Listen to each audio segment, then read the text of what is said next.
presentation starts with Jack Welch. Jack Welch was the #1 CEO of the 20th century, and he had a problem. But I'm getting a little ahead of myself because this is a presentation about succeeding with technology and inspiring, innovating, motivating the people you work with while becoming more profitable. This presentation is made up in 3 parts. The first part is a challenge or a roadblock. The second part is a solution or an inspiration. And the third part is a success and an example of how we can all benefit from these ideas and implement them in a way that will help our business. So let me go back to the roadblock. And if I could, I'd like to ask everyone on the call, you don't have to say it or type it into the chat or type a question, but if you can just think to yourself these 3 big things. So I'd like you to think about what your first big job was, that's 1. What your first big success was, that's 2. And what your first big disappointment was, that's 3. And guess what? We'll come back to those things. So it's 1996, and I'm an active duty US naval officer serving in London. And I'm about to stop working for an admiral and start working for a general.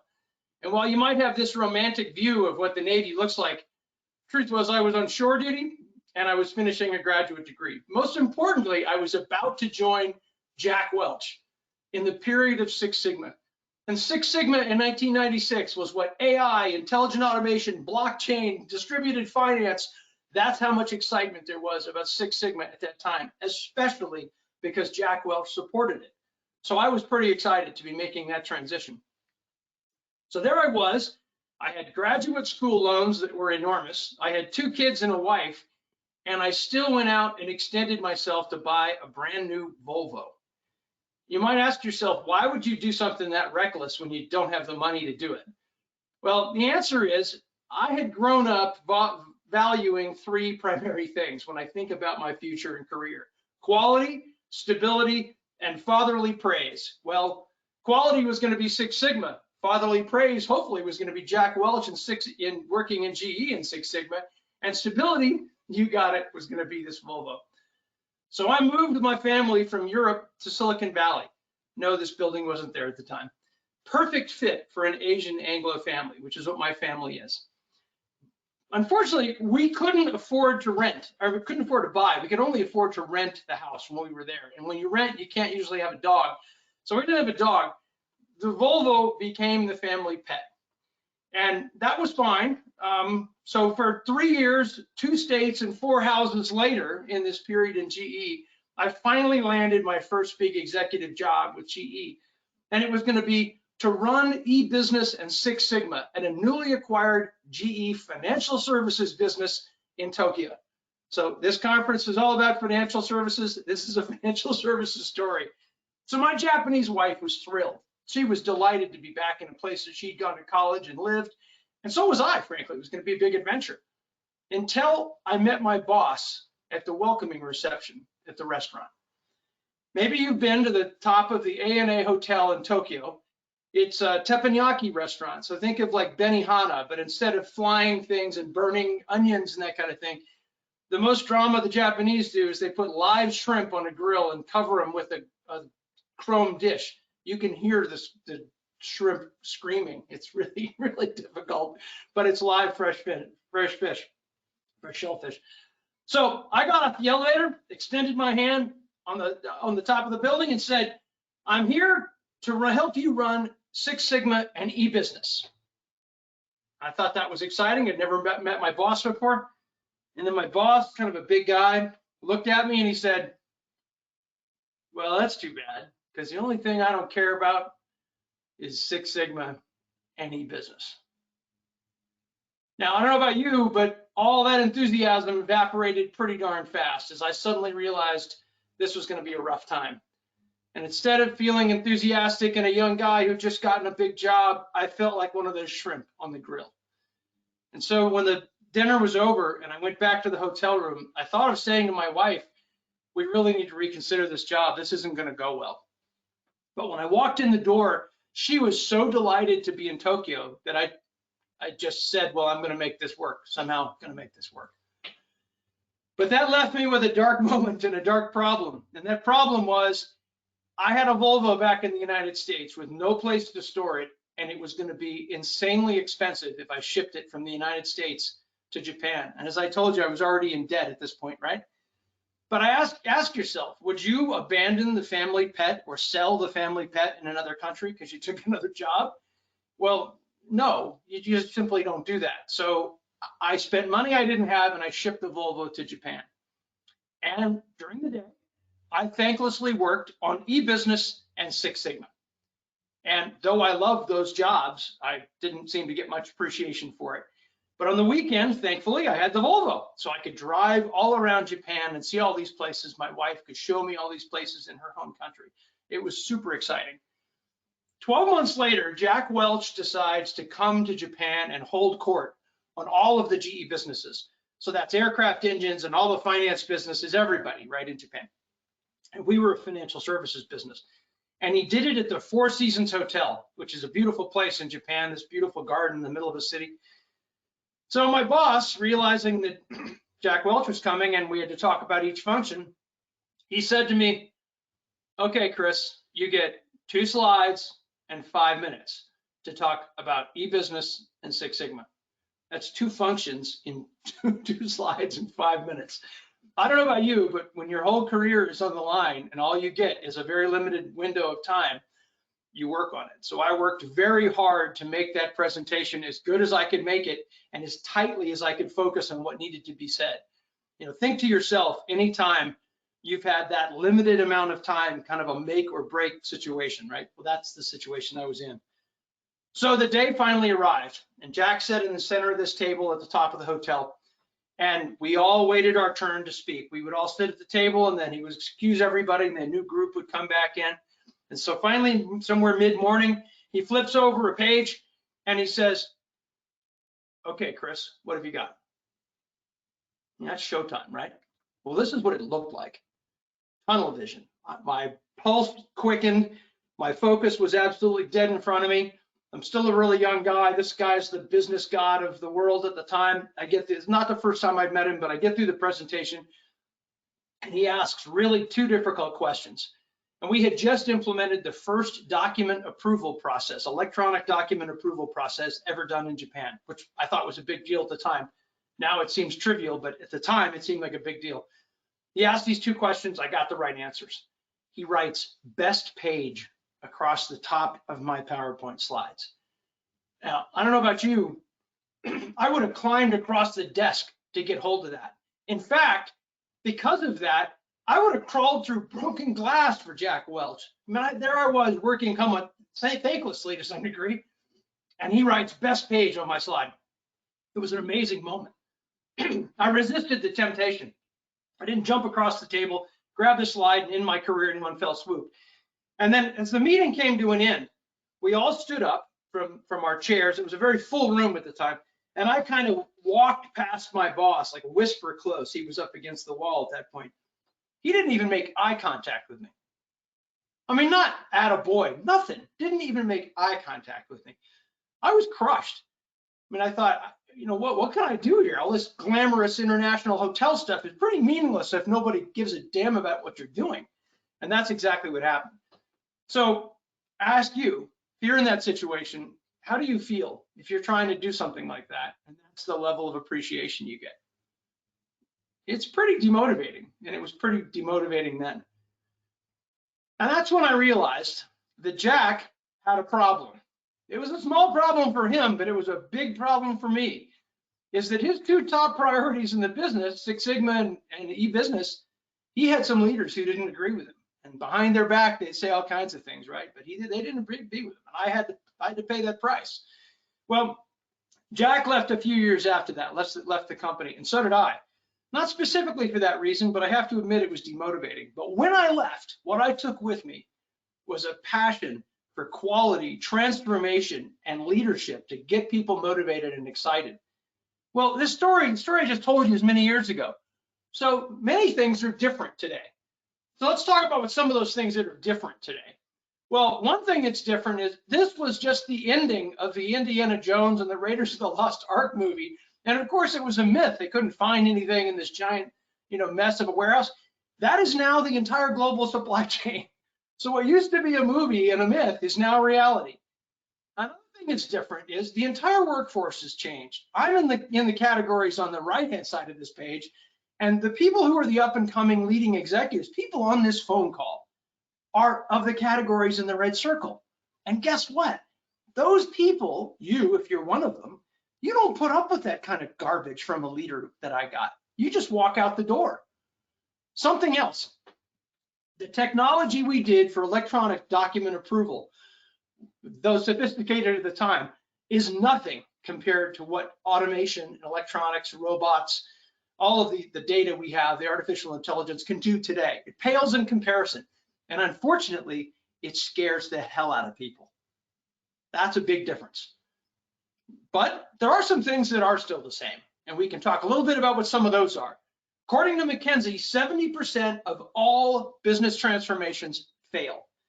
And we are doing those transformations faster than we've ever done them before. So what that means is we are destroying value faster and faster all the time. Now think, how long can that be perpetuated? That's a big problem. And what are we talking about over the next 3 days? Business transformation. Another thing that hasn't changed. There are millions and millions of young, motivated people in businesses all over the world, especially in financial services businesses, who are feeling completely demotivated. They long for adventure, but they are living lives of quiet desperation, as Henry David Thoreau would say. And why is that? Well, the answer is there are still too many bosses like the one I had in Tokyo, who simply don't care enough about what these people are doing. So that gives us a really big question. What does it all mean? And here we are, we have 3 days in front of us, and I think the answer is very clear. I think the answer is that business transformations are more important than they've ever been. Technology is driving disruption everywhere. Well, if they're more important than they've ever been, what's it going to take to get support behind them? And I think the answer to that is that humans long to be heroes. And that takes us to the second part of this presentation. The second part is about making heroes. And why do we want to make heroes? Because if we don't, we're going to return to offices. This isn't just because they're working virtually. We're going to return to offices with nobody there. The millennials will walk out the door and say, I'm not doing this. Look at the Great Resignation. That's exactly what it's about. People are saying, this is not rewarding to me. However, what is rewarding is if they could be heroic at work and in life. And what do I mean by heroic? Do they have to have a cape, fly through the sky, and have X-ray vision? No, of course not. That's not the point. It's a great picture, but that's not the point. The point is that a hero is a person who realizes more of their potential than the average person and achieves some inspirational goal, including conquering their lesser selves. So let me pause. Think about that for yourself. If you thought every day you were on the path to becoming better than you were before and conquering your lesser self, how motivated would you be? Well, let me take you to Joseph Campbell. Before Joseph Campbell died, he was the leading authority in the world on world myth. He had studied myths all over the world, not every myth, but he'd studied hundreds of different locations and different myths. And what he found was a pattern, a consistent pattern in all of these different countries over all these periods of time. And he wrote a book called The Hero with 1,000 Faces. 1,000 faces because every different place has a different name for their hero. And then what he found was what he called the hero's journey. And the hero's journey is this repeatable pattern. And I promise I'm going to tie this right back to your financial services business.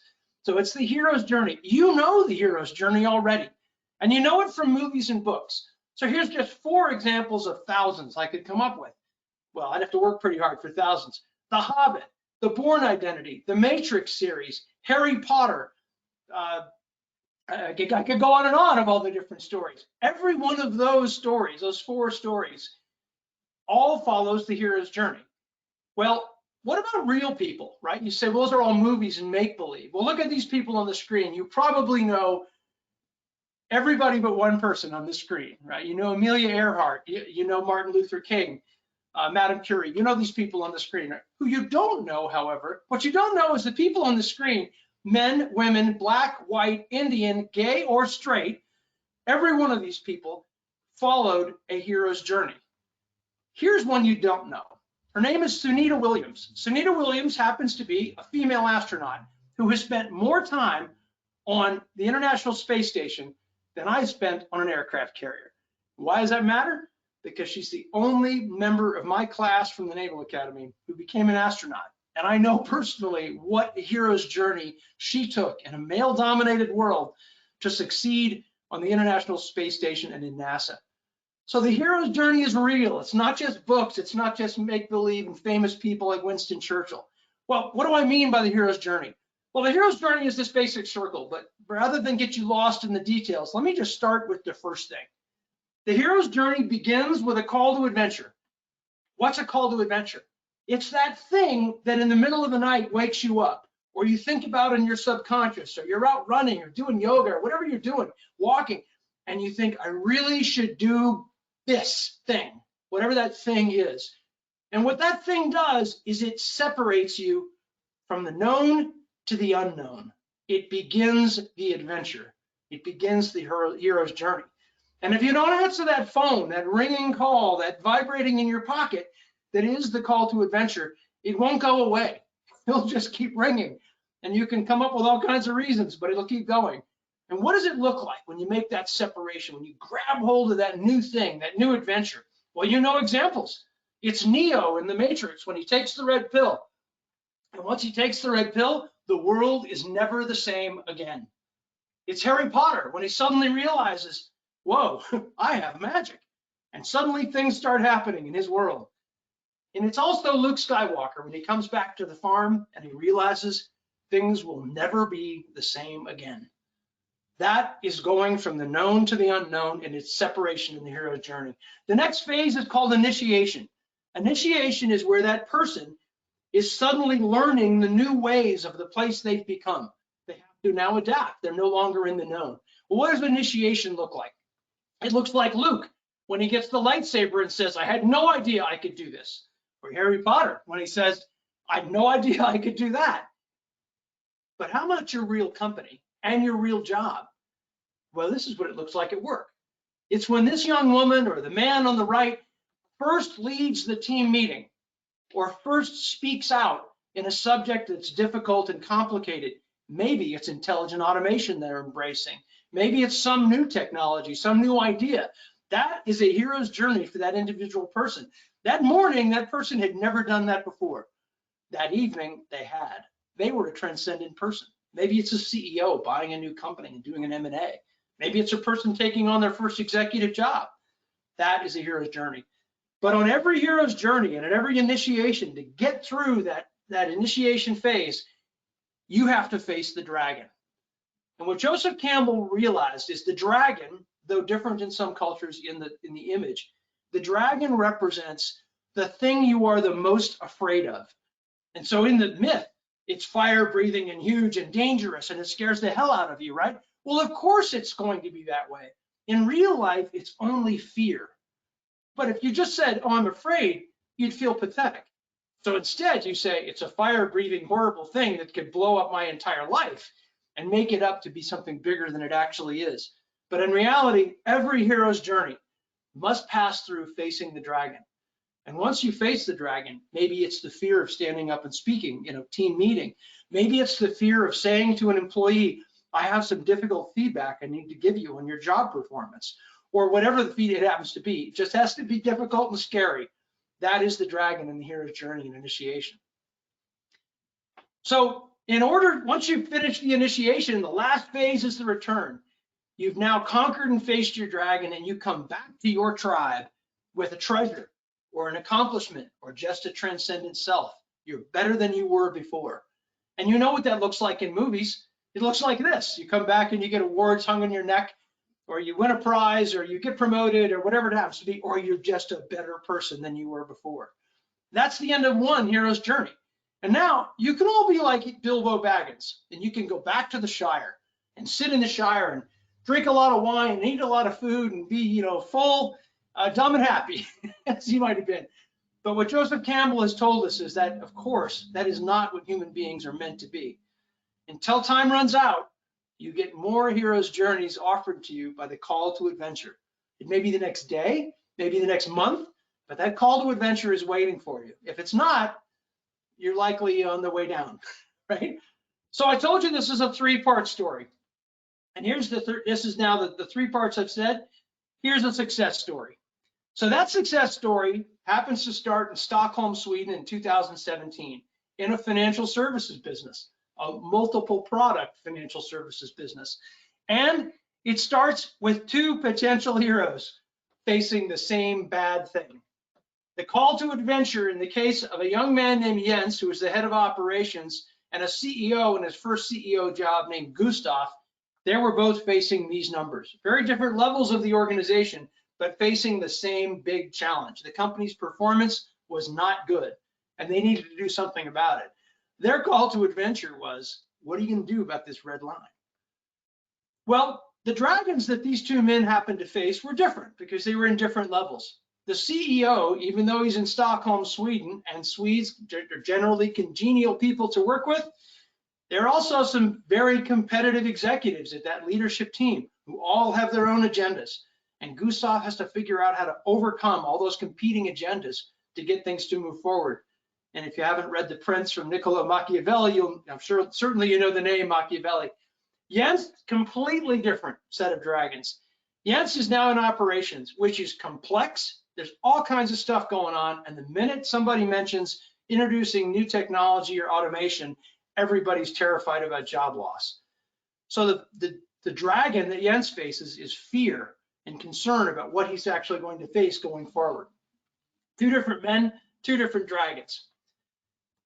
And on top of that, Swedish businesses are not particularly aggressive sometimes. They can be very risk averse, kind of like a Volvo. Anyway, the way Jens tells me the story, they get on the bottom of an elevator. It doesn't have this many floors, but I couldn't find a picture with fewer floors. They happen to get on the bottom of the elevator to go to the top of the building together. And in a very short conversation, the CEO, being polite, says, "Good morning, Jens, and how is operations?" Well, as they stepped off the elevator, they stood and talked for several minutes. And when that ended up happening, the CEO found a potential young hero, and Jens found the opportunity of a lifetime. So what was that?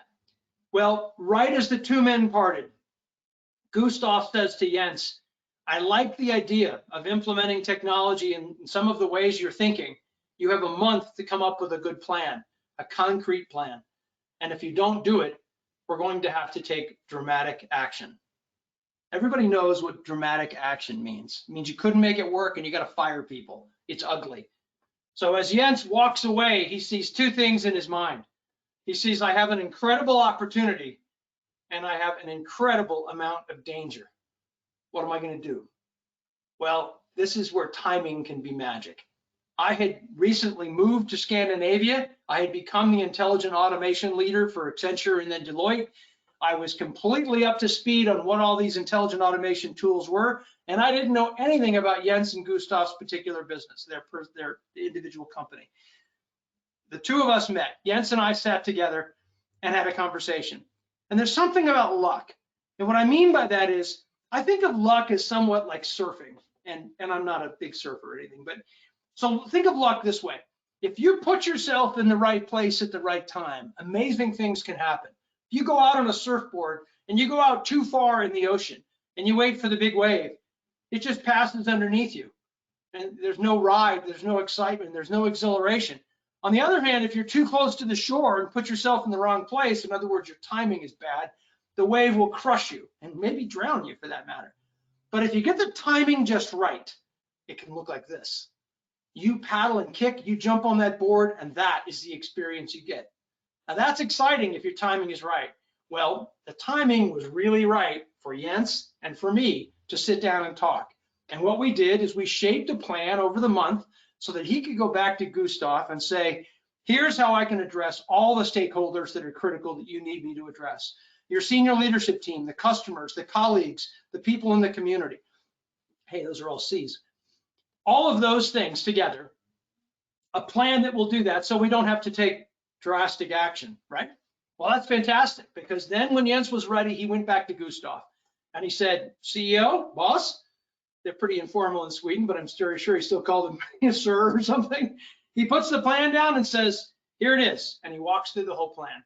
And Gustav is delighted because he can see the plan hits all the stakeholders he needs to meet. And it's going to be introducing new technology that will take the business forward. So there's a lot more to that, but what happened? They got more innovation in the sense that they were doing things differently and introducing new products and services. They got more motivation because the people in the business saw a bright potential future of introducing these tools and technologies. So people were pumped up about that. That was exciting. And of course, they made more profit, which was the whole point, to avoid extreme actions, right? So more profit. In this case, it happened to be a 300% ROI on the project investment. But the most important thing, that's one project, right? The most important thing is a shared purpose. So now the people in the business, the team members, the senior leaders all said, hey, if we can do that once, we can do that multiple times. That shared purpose is what drives people forward. It's the next hero's adventure. It's the next pushing the boundary. So for the sake of this call, because I think people want to know to some degree what level of detail was involved in this, let me walk you through some of this brief steps. Everyone, of course, on this 3-day session will talk about inspired and informed leadership.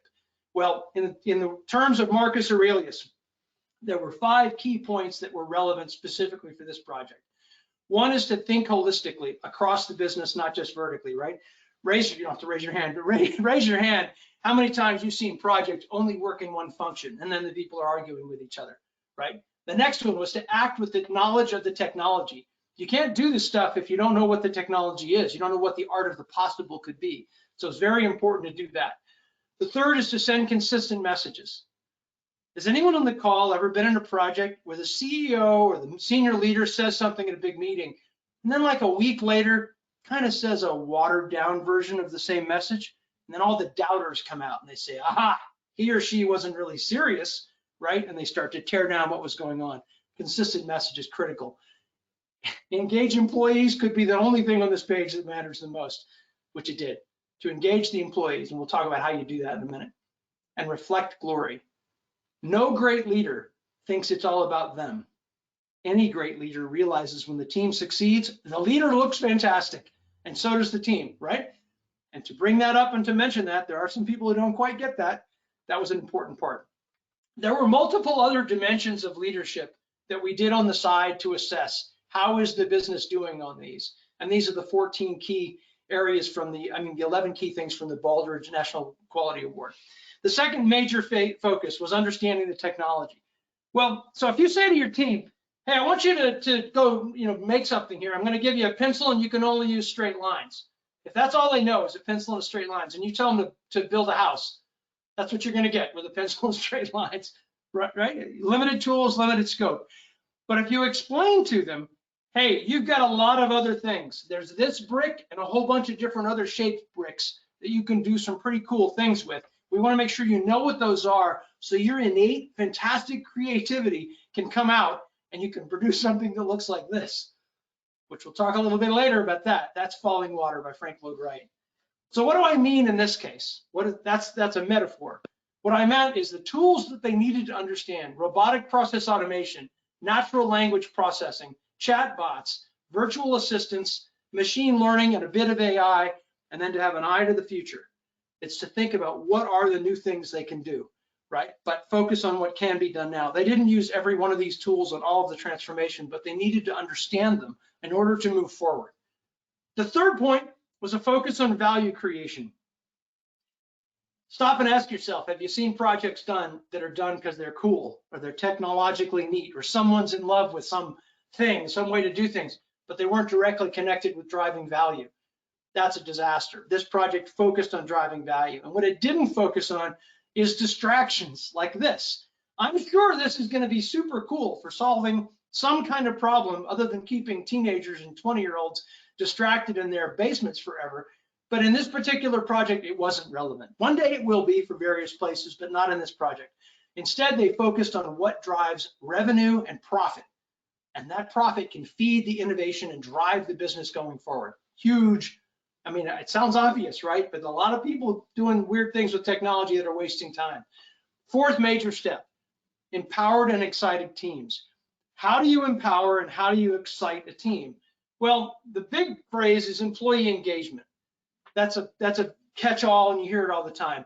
But what it really breaks down to is helping people feel genuinely important.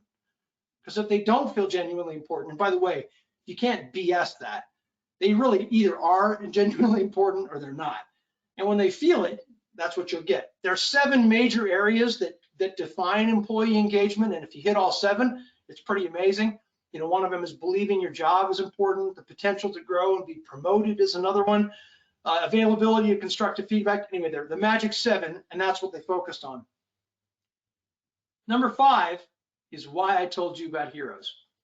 Number 5 is helping humans be heroes, because on every project that everyone does, they are faced with this question.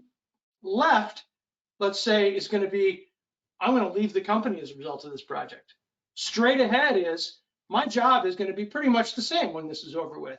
And right is, my job is going to be different in some way, shape, or form.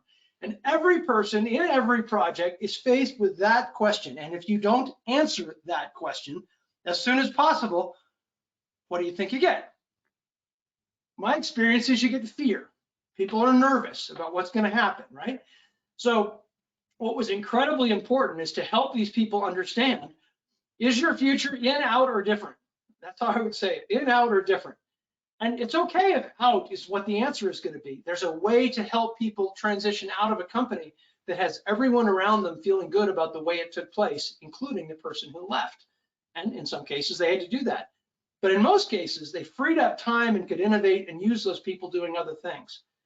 So I'd like to leave a memory on that simple point to say, okay, maybe a lesson from long, long ago and far, far away is helpful. So what do we have here in this picture? We have 3 different age people. We have a princess, a pirate, and a guy who's just figured out what his identity is. They're fighting their way through the world, through this giant Death Star, being heroic. They're bluffing, they're shooting, they're blustering, they're doing all the things they have to do. And even so, they're trying to save the world in the process. But even so, as they're doing it, as this aspirational life that they're leading, and they're dying to succeed, just like the employees in your company are on this call, they still find themselves in a trash compactor. Despite all that wonderful heroic stuff, they find themselves in a trash compactor. And what do? Well, they're not going to be heroes in the trash compactor, are they, right? So instead of outsourcing or your job being replaced by technology, which happens in the real world, they're finding a slithering monster underneath their feet, right? Who's going to kill them? That's a pretty existential threat. So then what happens? Well, guess what? Without a plan, there's 4 people. You can only see Chewie slightly in the back here. All 4 people have their own ideas. The princess starts barking orders. The pirate starts shooting. The Wookiee's howling, and the millennial goes swimming. None of which gets to the solution. The only thing that finally solves this and takes them back to being heroic is when they reach out to a robot. And the robot does what only a robot can do, searches a huge database and finds exactly what they needed to do to open the doors and let these people out to go back to being heroic. That is the image that we projected in Sweden and in subsequent several projects after that. That's the image you want people to be thinking about, is that this automation can help them get rid of the horrible drudgery and the stuff they don't want to do anymore. Because what you're trying to do with intelligent automation, you're trying to kill. You're trying to kill boredom. You're trying to kill drudgery. You're trying to kill the things that prevent us from being heroes. The 6th step was having an operating model, built for purpose. What that means is when the project is over with, you don't go, hey, look at the future. Look at all this. This is what it's going to look like. Now, there's nothing wrong with this. This happened to be a successful project, but this isn't where you end. If you end at this point, then you don't know if it's ever going to work. Are the people who are going to live and work in this thing, is it going to function? Or is it just going to be a paper plan on the wall or a flow chart or on your computer, right? Again, let me give you another example. In San Jose, California, this is an example of what happens when people just build stuff and keep putting on and don't have a vision or a plan. It's called the Winchester Mystery House. It was built by the heir to the Winchester Rifle Fund, all the people, the money made from the sale of rifles. Because a mystic convinced the owner, Sarah Winchester, that if she kept building, she wouldn't go to hell. So she had to keep building. She built 161 rooms, 47 fireplaces, 10,000 panes of glass, and 2 ballrooms, all because of that mystic. That's what companies can do when they try to just grow randomly. Maybe they listen to an unethical consultant. An alternate example is Frank Lloyd Wright. It took him 2 years before he put pencil to paper to design this house for the Kaufman family, owners of a department store. He studied the land, studied them, understood, he knew this was important. It was late stage in his career, and it was make or break. It took him 2 years to figure out what he was going to do with this house. And the reason it took him so long, and in the end, he drafted the whole thing in like 3 hours, but that's because it took him 2 years to study it. Frank Lloyd Wright said, I never designed a building before I've seen the site and met the people who are going to live in that building. That is what an operating model for an intelligent automation solution or technology looks like. How are the people going to use this thing? One of my favorite examples from this, people see this picture and they say, oh, what a beautiful house. Oh, look at those really sexy stairs in the bottom. That's really nice, a nice design. Looks like it's in Denmark or something, right? Well, the reason those stairs exist is because Frank Lloyd Wright, during that 2-year period of time, found out that Mrs. Kaufman likes to skinny dip. And he put those stairs straight into the river so Mrs. Kaufman could go skinny dipping at the bottom of the house. That is an operating model built for success. The 7th step was to align the incentives and the culture. Think to yourself, have you ever been told to do one thing and rewarded for something else? And how does that work for you? Hey, I really want you to be super efficient and cut all the blah, blah, blah, blah, but we're only going to reward you if you have a huge team, right? Those things don't make sense. You know, you have to reward and ask for the same behavior, which this project and subsequent projects I worked on, we were relentless to make sure that was aligned. Because Charlie Munger was right.